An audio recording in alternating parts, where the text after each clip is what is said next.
Welcome to the Advertising Forum. This is our final episode of our transparency series, sponsored by DoubleVerify. We are stoked for our final guest, Dan Slivjanovski, the Chief Marketing Officer of DV. Dan, this has been a fun series, and we're excited to have you close it out with us. Thanks again for being here and sponsoring the series. Jeremy, ATG, delighted to be here. Big fan of what you guys are doing. So let's do it. We are excited too. We've had some amazing guests on the series. That's for sure. So Dan, I'm going to jump into it. How does DV see trust and transparency making things better for both advertisers and partners, across the globe? Sure. I think I would start by saying we're all fortunate to work and live within such a dynamic and fast evolving industry. For the digital ad ecosystem to thrive, all boats have to rise. And so the extreme of the demand side, brands and advertisers, extreme of the supply side, publishers, quality intermediaries in the middle, everybody, benefits from trust and transparency. If at the end of the day, brands don't know what they're buying and where their promotion is going and whether or not a placement or an impression could be deleterious to their equity, they'll withhold spend to the detriment of publishers, and intermediaries won't see their throughput.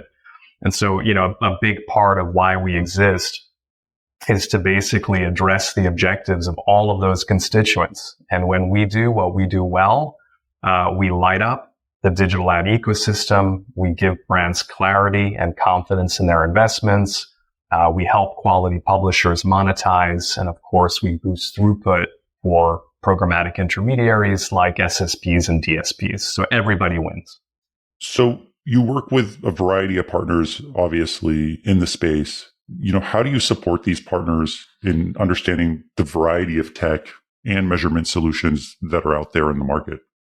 Yeah, no, it's a great question. I mean, what we do is pretty arcane. Verification is one tidy word that is really a wrapper around numerous data sets that drive different types of objectives. And so, verification started in the quality realm, where we could take a look at inventory and say, does it or does it not have the opportunity to perform? Are impressions in view? Are they fraudulent, versus being a real human being sitting in front of a device? Are they brand safe and suitable, etc.? And we've continued to evolve what verification means. It's gone away from purely being protection or media hygiene and really going more into performance. Do we have data or an indication that an ad opportunity is actually correlated with what the brand wants to achieve through advertising in the first place? And as we've continued to evolve, as we've innovated, education has been paramount. And, I'm in a marketing seat. And I would say that marketing at DoubleVerify equals thought leadership and education. And we provide that to all of our constituents, be they advertisers, partners, publishers, in a variety of ways. Our primary platform, which is DV Pinnacle, we have a certification program for that, so that we can make sure that advertisers are using it to their full advantage. We put out benchmarking, where we leverage data and insights across the trillions of impressions we see each year, so that, we have an eye in the sky sense of the state of the union when it comes to fraud, viewability, suitability, attention, algorithmic optimization, and more. And then most recently at Cannes, we launched something that we call our Transparency Center, really in response to some new, acute, emerging topics, things like MFA or made for advertising inventory. How do we look at safety and suitability in social environments and more? And so now we have a specific area of real estate that is truly dedicated to education on emerging topics. And I think that the world of education and thought leadership will just continue to morph and evolve as the industry does. Dan, we really respect the fact that you just brought up the Transparency Center. Yep. How are your measurement solutions making digital advertising more transparent? Yeah, that's what we do. At the end of the day, we're a transparency and media effectiveness company. That is the ultimate benefit of what we do. And a big part of providing transparency in the media ecosystem comes through verifying everywhere. The idea is we want to give advertisers a common yardstick and common clarity and confidence wherever they place their investment. And that's not a trivial task. That means everywhere throughout the media transaction. And today, most transactions happen programmatically in some way, shape, or form. And so our tools have to work pre-bid and post-bid.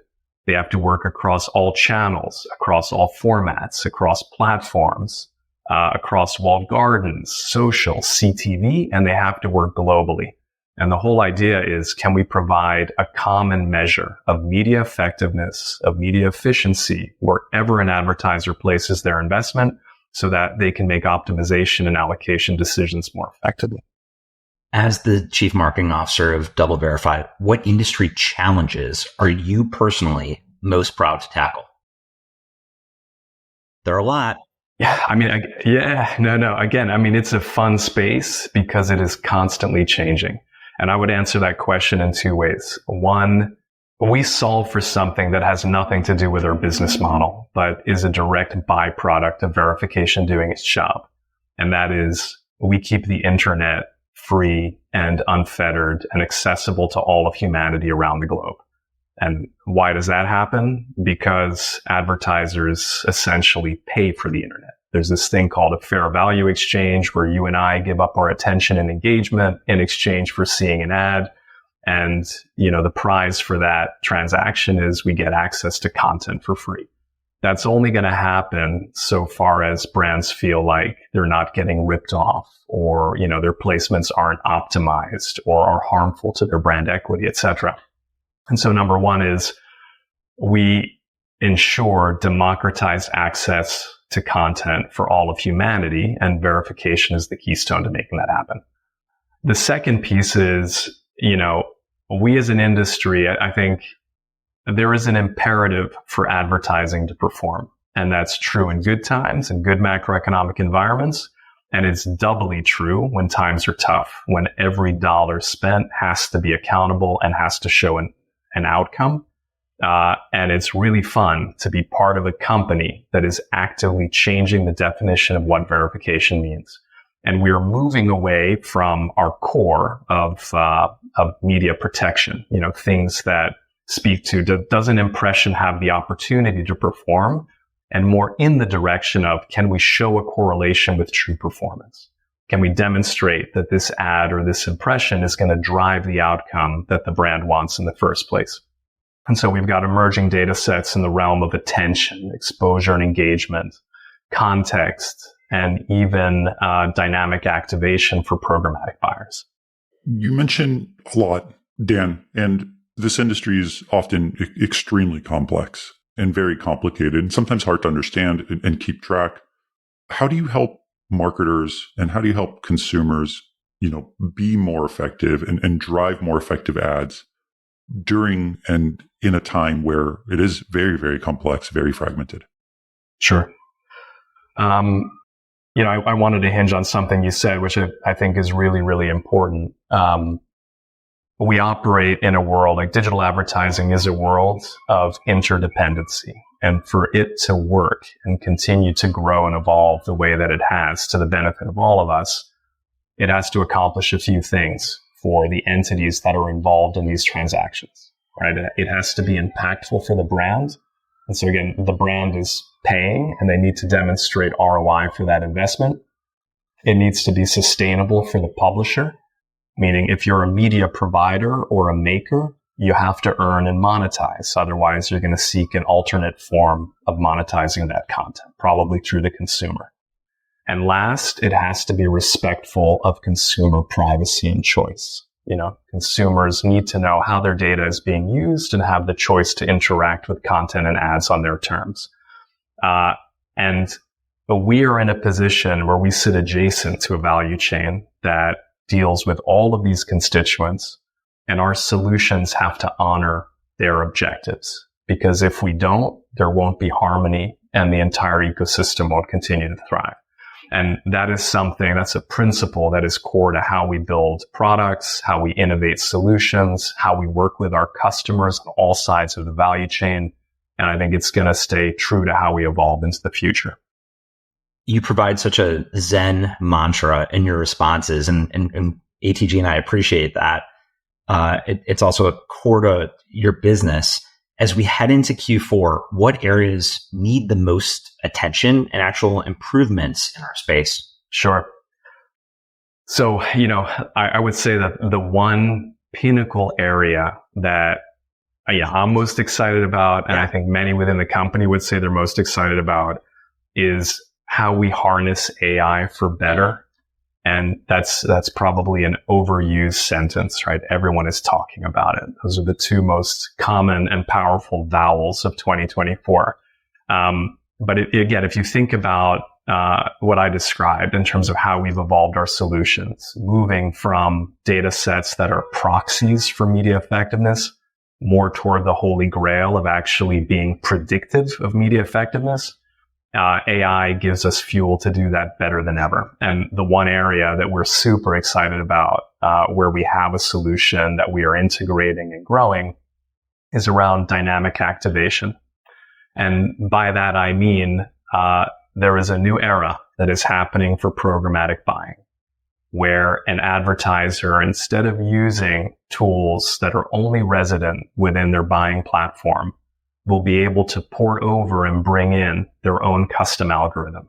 And this algorithm will do things that today aren't possible. It'll let the brand set their own proprietary KPI for a campaign, and so define success on your terms. It'll let them leverage data that they control, like cost data and first-party data.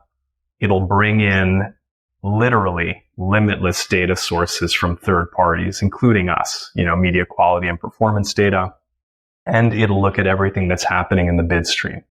And then this algorithm, working like basically a dynamic regression, will optimize in real time and basically curate inventory and change the way that it's buying to maximize the achievement of that KPI.